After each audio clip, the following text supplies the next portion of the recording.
महंगाई सरकार और रिजर्व बैंक के लिए सिरदर्द साबित हो सकती है। हाल के दिनों में मक्का और गेहूं की कीमतों में तेजी देखी जा रही है। बीते 3 महीने में मक्के का भाव करीब 25% तक बढ़ गया है। अक्टूबर के दौरान कर्नाटक की देवगिरी मंडी में औसतन भाव 1850 रुपये था, जो कि अब 2300 रुपये के ऊपर पहुंच गया है। इसी तरह जनवरी में अब तक गेहूं की कीमतों में 4% से ज़्यादा की तेजी आ चुकी है।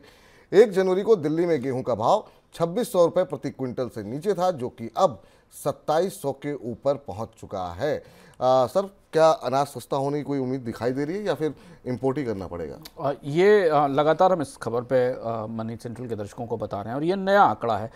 दिसंबर तक ऐसा लग रहा था कि रबी की बुवाई के आंकड़े आते आते गेहूं की कीमतों पर थोड़ा नियंत्रण रहेगा, लेकिन जैसे ही जनवरी की शुरुआत हुई, जनवरी के शुरुआती हफ्तों में ही गेहूं की कीमतें लगातार बढ़ना शुरू हो गई हैं। और ये एक किस्म का पैराडॉक्स है या अंतर्विरोध है, क्योंकि अगर आप रबी के फसल चक्र के हिसाब से देखें विपुल, तो 2 ही महीने बचे हैं। 2 महीने बाद तो रबी की नई फसल और गेहूं की नई फसल बाजार में आने वाली होगी। और ये बता रही है कि भारत की फूड इकोनॉमी में या भारत की खाद्य अर्थव्यवस्था में दबाव कितना ज़्यादा है और मांग और सप्लाई का मिसमैच, अंतर कितना बड़ा है। और ये बात भी हमने अपने कार्यक्रम में बताई थी कि जैसे ही सरकार फूड सब्सिडी का बिल बढ़ाने की घोषणा करती है, खाद्य स्कीमें को 5 साल बढ़ाने की घोषणा की, इन सब का असर बाजार में गेहूँ की मांग और आपूर्ति के हिसाब पर दिखाई दिया। और चूँकि खरीफ के दौरान भी उत्पादन में कमी रही है, चावल की कीमतें भी ऊंची हैं, इसलिए अनाजों का जो पूरी टोकरी है, जो पूरा बास्केट है, अब ये रबी की फसल के साथ भी सस्ता होने की उम्मीद नहीं है।